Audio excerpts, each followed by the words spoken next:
환경부 화학제품관리과장 한준욱입니다.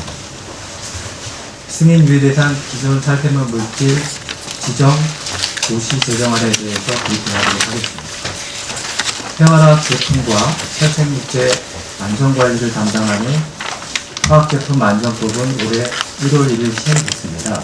이 법에 따라서 모든 살생물 물질과 살생물 제품은 사전에 정부로부터 유해성과 유해성을 검증받아 승인되어야만 제조 수입할 수 있습니다.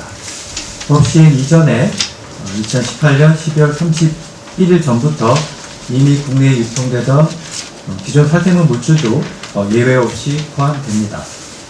다만 기존 살생물 물질은 올해 6월 30일까지만 신고했다면 최대 10년 동안 제조 또는 수입하면서 승인을 받을 수 있습니다. 이번 도시 제정안은 기존 살생물 물질을 제조 수입하려는 기업으로부터 신고받은 물질에 대해 승인받아야 하는 기한을 부여하기 위한 것입니다. 기존 살생물 물질로 지정 예정인 물질은 총 673종이며 물질이 사용되는 용도, 국내외 사용 또는 규제 현황 등에 따라 고시일로부터 3년에서 최대 3년까지 승인받아야 하는 기한이 부여됩니다.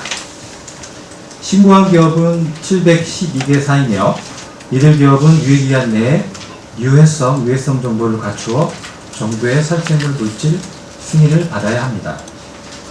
일상생활에서 자주 쓰는 살균에 함유된 살생물 물질과 국내에서 유해성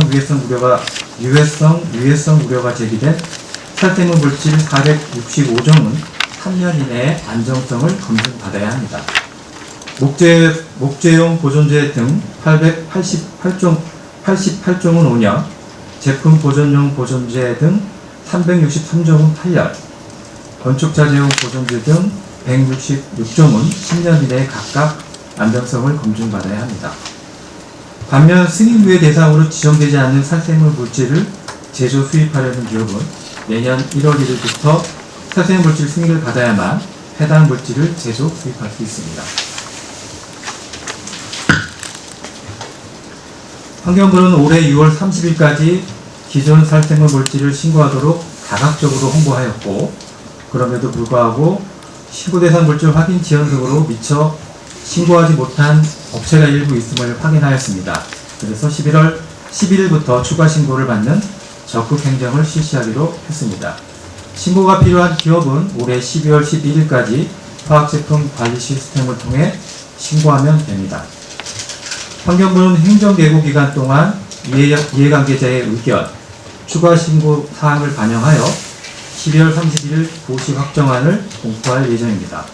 아울러 산업계의 제도 이행을 돕기 위한 제도 이행 안내서를 마련하고, 특히 중소기업의 승인 이행 부담 완화를 위해 독성 자료를 생산하여 적과에 제공하고 유해성 정보를 분석해 제공하는 등 승인 전과정 지원 사업을 실시할 계획입니다. 본문 내용은 설명을 드렸고요. 부침1 4쪽을 간단히 설명드리겠습니다. 살생물 물질은 유해성물을 제거, 무해와 억제하는 기능을 사용하는 화학물질, 천연물질 또는 미생물을 말합니다. 살생물 제품은 유해생물의 제거 등을 주된 목적으로 사용하는 제품으로 소독제, 살충제, 보존제 등이 해당됩니다. 살생물 처리 제품은 제품의 주된 목적 외에 유해생물 제거 등의 부수적인 목적을 위하여 살생물 제품을 사용한 제품으로서 항균 의류나 항균 필터, 강도 처리된 목재, 보존제가 들어간 화학 제품 등을 말합니다. 이상 브리핑을 마치도록 하겠습니다. 질문을 받겠습니다. 준비되시면 손을 들어주시기 바랍니다.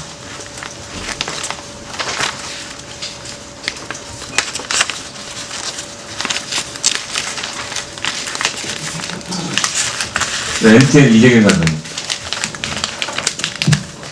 네, 이재경입니다. 고생 많으신데요.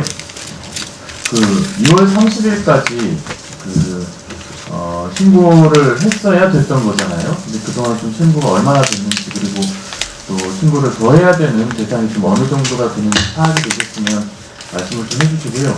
유예 기간을 보면 최대한 10년까지인 것 같은데, 그러면 실제로 그 법의 취지를 너무 좀 무색할 만큼 기간이 좀 유예기간이 너무 긴 게 아닌가 싶습니다. 그래서 굳이 이렇게 좀 5년 이상 또 10년까지 유예를 해야 되는 이유가 있으면 좀 말씀 좀 부탁드리겠습니다. 예, 먼저 첫 번째 답변 드리겠습니다. 지금 6쪽에 있는 부침 4를 보시면 부침 4의 1번을 보시면은 현재 6월 30일까지 신고된 물질은 830여 종이 되고요. 이 중에서 살생물 농도가 아닌 물질과 그 다음에 국내에 유통이 확인되지 않은 30여 종의 물질 등을 제외해서 앞서 말씀드린 613종의 물질을 보시게 됐고요. 추가적으로 6월 30일 이후에 신고하겠다라고 그 예비한 회사는 총 73개사 정도가 됐고 물질수로 따지면 한 16종 정도 됩니다. 제가 당초에 법에 이제 6월 30일까지 신고하도록 되어 있지만 신고 안 한 사람을 처벌하는 법 취지에는 좀 맞지 않다. 그래서 고시되기 전까지는 추가 신고를 받는 게 좋겠다라는 내부적인 의사결정이 있었고 환경부의 적극행정위원회의 의결을 거쳐서 이번에 추가 신고를 받도록 한 겁니다.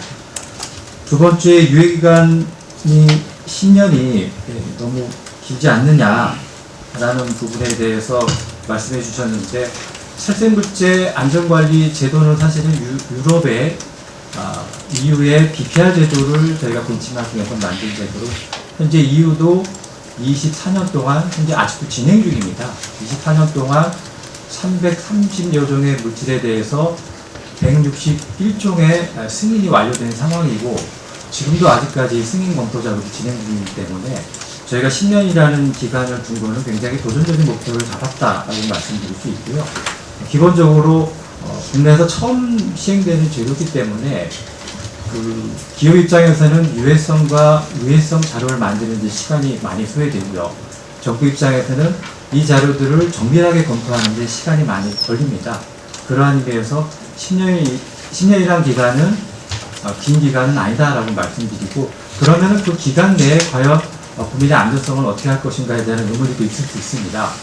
기존에 식약처에서 관리하던 소독제나 살충제에 대해서는 이미 제품이 관리되고 있는 상황이기 때문에 그 제품 승인 내용을 이관받아서 환경부에서 적극적으로 승인 관리를 할 것이고요.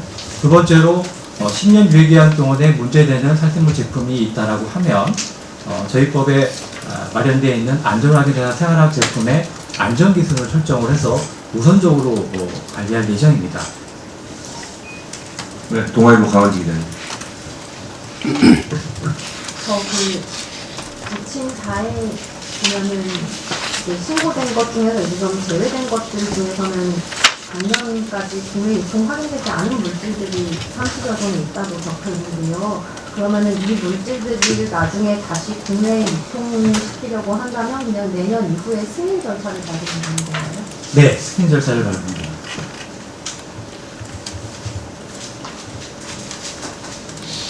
네, 다른 질문.